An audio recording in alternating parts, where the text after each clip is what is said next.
My husband and I owned an office building with an investor. She had used her retirement funds from her retirement to buy this building. And there was a government agency that was in the building. My husband had completed an analysis on this property, and he said to this lady, "This is the best this building has ever performed. We're in a long-term lease. The market is at its all-time high. We should sell this building in 1031 exchange." And she said, "I would never sell this building. This is the best cash flowing property that I have in my portfolio." Fast forward 6 months, we start to go in through the recession. The government agency exercised what we call a go dark clause in their lease. We had a loan on that property. We had to start paying money out of our pocket to cover the debt. Our partner had to take money out of her retirement accounts to pay for the debt. It was a critical lesson for my husband and myself. We made a rule we would not own any property where we were not at least 52% of ownership or greater in a building. Hi, welcome to Commercial Connections, Investing with Confidence. I'm Rene Nelson, CCIM, Certified Commercial Real Estate Broker. And with me today is Brittny, my podcast director. Today, we are going to talk about joint ventures and how not to lose your shirt. I'm really excited about this. Would you say that joint ventures are a good way for someone in the beginner space to get into this? Well, I have personal experience in this. So first, I'm just going to talk big picture for the audience. I have investors that call me and say, "Hey, I'm interested in commercial real estate. I want to get in. Do you know anybody that wants to joint venture?" Well, the problem with that is if I'm an investor and I have a lot of money and I want to get into a property, but I don't know you yet and I don't trust you and I don't know anything about your financial picture, I'm probably going to be a little guarded and not want to do a joint venture situation. I think you pegged it well before we got onto the podcast, where you were talking about how it's basically like a marriage. When you start a relationship in a joint venture, you are kind of joined at the hip. You're married to that person. Yeah. And that can be really scary. You're legally binding yourself to someone, and you have to make sure that they're the right partner for you. Absolutely. Some of the worst train wrecks that I have ever seen for joint venturing is with family members. Can I tell my stories? I've got two. Please. Yes, we want to hear. So my husband and I had an opportunity to buy an office building in Eugene, and I was still in the mortgage industry, and I was working with a gentleman at the time. I worked for his company. I was a loan originator, and my husband knew that this guy was looking to buy commercial real estate. So we joint ventured with him, and my husband and I bought in, and then this other guy bought in. And we were going to own this building. We were going to take the cash flow from the property and just power off the debt. So what that means is each month, instead of us each receiving a dividend of the net operating income, we actually took the net operating income and we used it to apply towards debt. And we were just paying down the debt as fast as we could. Unfortunately, our partner's brother was going through a divorce. So I think we were into the deal maybe a year. We were going to keep this property about 4 years, renovate it, and then turn around and sell it and make money. It was in this great, amazing location, high-end retail traffic location. So lots of foot traffic, lots of traffic driving by. I mean, really choice location. Had on-site parking. There were 3 tenants. It was a small little medical complex, had 3 individual office suites. By the way, I still own this building to this day. But here's the story. So we bought into this building. We put on a modest mortgage. I think we're at like 50% loan to value, maybe 60% loan to value. We were powering down the debt. And then unfortunately, my partner came to us and said, "Hey, my brother's getting a divorce. I need money. I need to be cashed out right away." And my husband and I were both like, "What? That is not our plan." And this guy, he's still a good friend of mine. I just had coffee with him the other day. It was circumstances way out of his control. It was in 2004 when the mortgage meltdown was happening. Yeah. Poor guy's brother's going through a divorce. He needs money to get out of a bad, familiar situation. So what are you going to do? I mean, my husband and I sucked it up and we took out a new mortgage, bought out our partner. But then what that meant is now all of a sudden we had new mortgage debt. So our mortgage Yeah. balance went way up and the cash flow wasn't as healthy now because now we had a bigger mortgage debt. So we just bit the bullet and I self managed it with my husband where we didn't have a property manager. We managed the tenants. Luckily, like one of the tenants had been there 30 years. Wow. Well, they're easy to manage typically, Hmm. but it was just one of those things that we started out with a good, solid plan, but then life got in the way and our trajectory and our path changed and we had to pivot. And we didn't want to sell the building because we knew it was going to be a great opportunity down the road. I now own the building free and clear. I have three great tenants. The one tenant that was there 30 years when we bought it, he moved out and combined his practice with another medical person, but I have a tenant in there that's probably been there 35 years now, and she's an amazing tenant. Of course, it's not what was expected. It's good that the outcome was what you had dreamed of, like from the beginning, but it's not ideal when you partner with someone and it doesn't go exactly how you think it's going to go. Yeah, absolutely. And just for the audience, just so that you kind of have an idea of why we hung on to the building also, we bought that building at like 500,000 and I was just offered 950,000 for it. I turned him down because I want to wait another year for the market to rebound. I see an opportunity where a national student housing developer will come in and offer me a little more. So my gut tells me I could probably make 1.1, $1.2 million on that property. I own it free and clear. So I would just do a 1031 exchange into more passive real estate. In the last year, especially after my husband passed away, I wanted to travel more and have ease of life. So I placed the property with a property management company. Best decision of my life. Hands down, best decision. Should have done that 5 or 6 years ago. I feel like it serves the tenants better if they have somebody available, but I felt like being hands on. I was really doing the best that I could for my tenants. Having someone available 24 hours with the property management hotline and some different things, I think it serves my tenants better, especially when I'm traveling and I might be unavailable. They've got somebody there that's a good resource for them.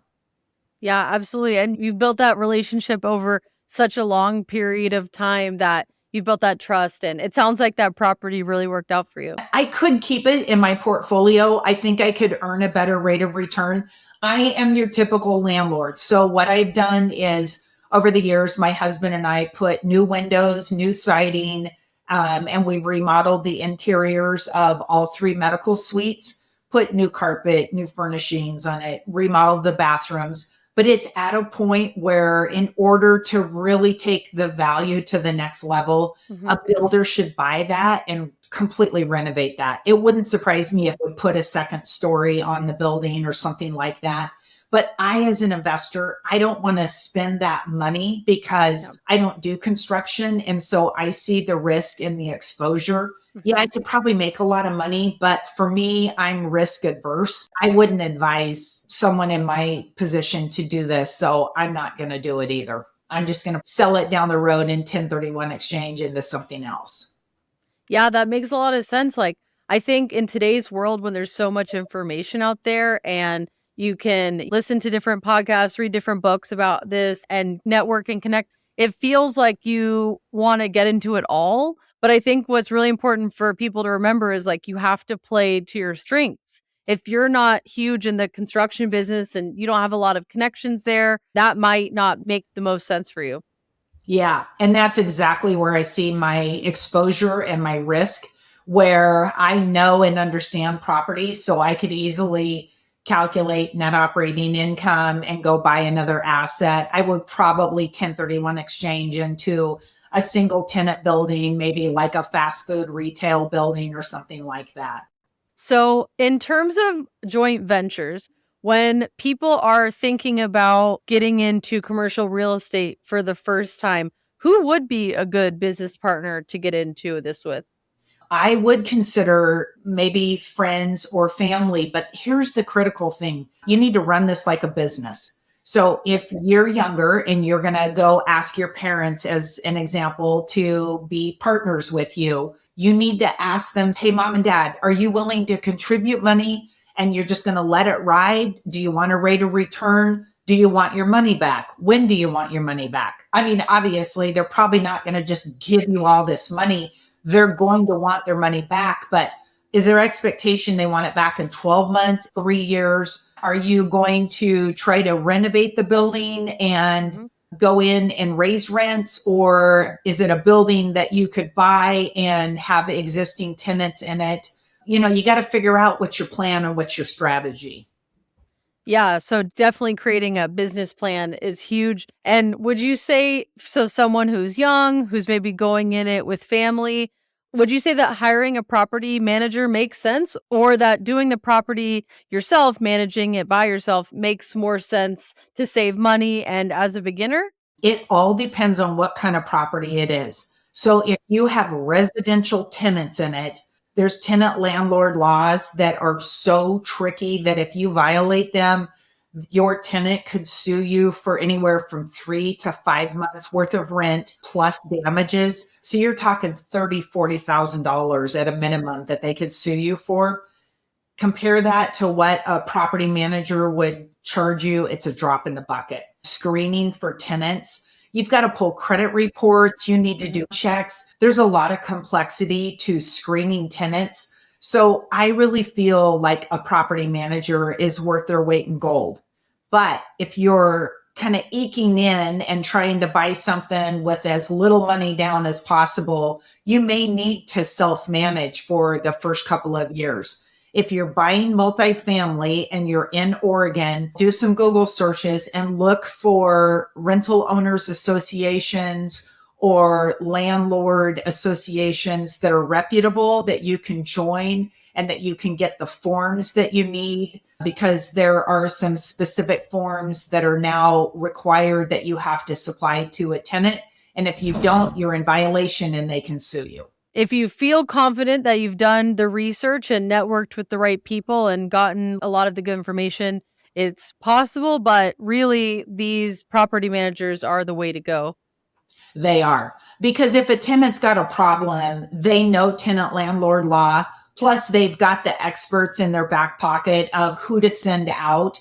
In January last year, when we had that severe ice storm, I had a pipe break under my building. They called the flood restoration people, they called the handyman to come in with the fans and dry out the floors. I mean, they were phenomenal with what they did for me with my tenants and keeping my tenants able to stay in business while we worked through this emergency situation. And it's just nice to have somebody like that from a property management perspective. Now, one thing I'd love to share with our listeners is start with your exit strategy in mind. When you're buying a Yeah. property, ask yourself, how am I going to get out of this? Am I going Mhm. to buy my partners out? Am I going to buy my parents out? Are my parents going to give me this money as a gift? There's a difference between getting a gift. I think federally it's 15,000. There's a limit for how much you can be gifted. So if your family is giving you money, that's one thing. But if they're putting money into a property, now the IRS looks at them as an investor. They don't care that it may be your mom and dad or your brother and sister. They look at it that that person is an investor with you. So if your parents down the road say, hey, I'm just going to give this property to you, they may have tax consequences for that. So you Yeah. need to consult with a CPA on that to figure out we're going in and we're each putting in X number of how do we need to take title and ownership. Now, that may take a real estate attorney to advise you on how to take ownership, what documents that you need. But if down the road your parents say, oh, we're just going to help get you into this property, they may have tax consequences down the road. So be careful on that.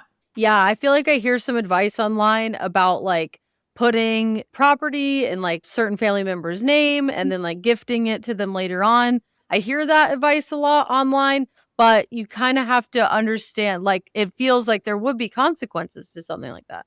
Yeah, there definitely could be. That's where a quick call to your CPA is worth your weight in gold. And if you're an investor, you're at a level, if you've been doing your taxes on TurboTax as an example, and now you're getting into the commercial realm, congratulations. That means you now are running a business. It doesn't matter if it's just one property, you now have a business. So that means you need to elevate and have a team. You need a CPA to advise you. There's so many tax opportunities out there. You need to Yeah. be really smart about tax law that's making sure you're taking advantage of every opportunity. And you need to have a strong real estate attorney in your network and in your, I call it my table of advisors. If I'm sitting down with someone and I need advice, I want to look around the table and see who's the smartest person in the room that has the answer that I need. I want somebody smarter than me in that room. Yeah, absolutely. I mean, that makes so much sense. And I think younger people, we have a lot of motivation to become financially free. There's a lot of advice out there now.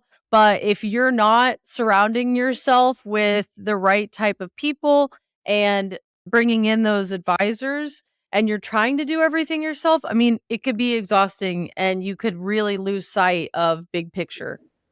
And it can be expensive if you make a mistake, like the tenant landlord, if you violate something and you get sued.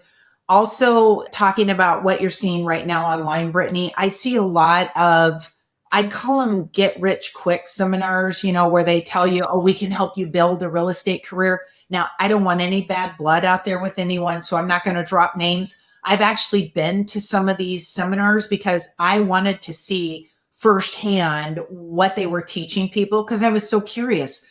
Their presentations are so smooth going in. But what you find typically is it costs tens of thousands of dollars and they're going to get you in. And then they really want you to be like a bird dog where you go find this property. And then you either have to find multiple like minded investors or you bring it back to them and you get a little fractional piece in relation to the big piece of the pie. There are these like real estate, that's the way to make money. You have such a high ROI. And so you do have a lot of these seminars popping up and people saying, we can help you start your real estate career. But what people don't understand is that it is going to be the bird dogging effect. And when you say that, that means that, and it's not that people probably can't do it. There probably is someone who's very type A, very good at project management, or a good salesperson, because you would then have to convince someone to sell their property and then you have to run your own numbers. Would you say that a lot of these people want you to find buyers as well? Yeah, absolutely. So they're going to become an investor. You're kind of the general partner and they're a limited partner. But, think about it this way. Instead of putting 10 or $20,000 on a credit card to join this coaching organization, maybe what you should do is think about trying to buy a single family property and put a tenant in it and convert it down the road where maybe you do a 1031 exchange then into a duplex, or you take a duplex and you 1031 into a fourplex. And then that's how you're kind of leapfrogging into property down the road. I also know investors that buy Airbnbs. Now, some of the communities are changing the rules on Airbnbs. It'll be Yes, I've seen that. yeah, it'll be interesting with the California fires to see. I Yeah. think there'll be people that will be displaced in housing that are going to come Mhm. to Oregon. So it'll be Yeah. interesting to see if we see Airbnb rules kind of lightening because Okay. I think we're going to have some housing shortages coming up. Yeah. What are the current kind of rules right now for Airbnbs in Oregon? It is crazy. It varies by every single city. Cities that are near the California border, the city may start with an A and end with a D, but I'm not going to name the city, have some tight rules and regulations about Airbnbs. And really, it's because they're a small little town. Mm. They've got a college in their town, and they were finding people were coming up paying these high prices for these houses, turning them into Airbnbs. And then there was nowhere for the people that live there, work there. There was no housing for people. renting these Airbnbs out for special venues like summer concerts and summer festivals, and they could charge enough money during that seasonal That time. time. When you're in a small community and there's not a lot of new construction, where do you house people? There's nowhere for Yeah. people to live. So that's why they started enforcing Airbnb rules and saying, no, you cannot put an Airbnb in our city. Okay, so basically they just say no Airbnbs at all. Yeah, they've got some pretty regulations and rules. But again, check with the local city, and there's most of those ordinances are online. And I know nationwide it's also changing for Airbnbs. A lot of the cities have been tightening up, but I think Mhm. we may have to see that change a little bit with what's happening with the California fires right now. Yeah, absolutely. Because a lot of people are going to be displaced. And I know there was that hurricane last year in North Carolina. That's where I'm from. And it destroyed a huge city, Asheville, North Carolina. And in there, a lot of people were moved to Airbnbs free of charge. I don't know how exactly the whole thing works, but I wonder if something like that will take place here. Yeah, it'll be interesting to see how that dynamic changes and what they do with helping house people in the Pacific Northwest from the California fires. So Yeah. let's talk a little bit about joint venturing also and what some of the pitfalls are. So you need to have a business plan, and you also need to have that exit strategy going in. So when you're buying that property, ask yourself, how am I going to get out? Am I going to own this 2 years, 4 years? Maybe we're going to open a family restaurant. Hey, that's great, but you got to figure out who's in charge, who's calling the shots, and you need all that in writing. My husband and I owned an office building with an investor. She had used her retirement funds from her retirement to buy this building, and she owned about 54% of the property, and my husband and I owned the rest. And there was a government agency that was in the building, and my husband had completed a couple of analysis on this property, and he said to this lady, he said, our partner, he said, we need to sell this building. This is the best this building has ever performed. We're in a long-term lease. The market is at its all-time high. We should sell this building in 1031 exchange. And she said, I would never sell this building. This is the best cash flowing property that I have in my portfolio. Wow. Love this property. I'm not going to sell it. Fast forward 6 months, we start to go in through the recession. The government agency exercised what we call a go dark clause in their lease, meaning that they could give us notice that we were in a recession. So the government agency was making everyone condense space. So they took Yes. all of their government employees out of this building and moved them into tiny little cubicles. I felt really sorry for the employees. Some of them just kind of went off the deep end because they had private offices, and our office building was beautiful. And now all of a sudden they're getting crammed into this space with little cubicles. We had about a 50% loan to value. So we had a loan on that property.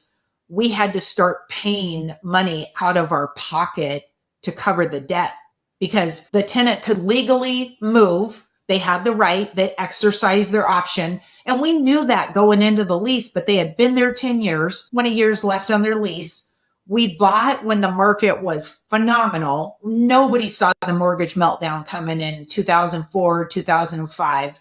Nobody would have predicted that the government agencies were going to pull in their horns and say, hey, everybody, we're going to cohabitate and we're squeezing into all these other spaces. And unfortunately, our partner had to take money out of her retirement accounts to pay for the debt that we had on the property because she didn't have the cash flow coming out of that building anymore. Anymore. So, and that was where it was a critical lesson for my husband and myself, where we made a rule that we would not own any property where we were not at least 52% of ownership or greater in a building. We wouldn't own a Yep. building with anyone. We would rather pass on the opportunity than buy something and be a minority partner.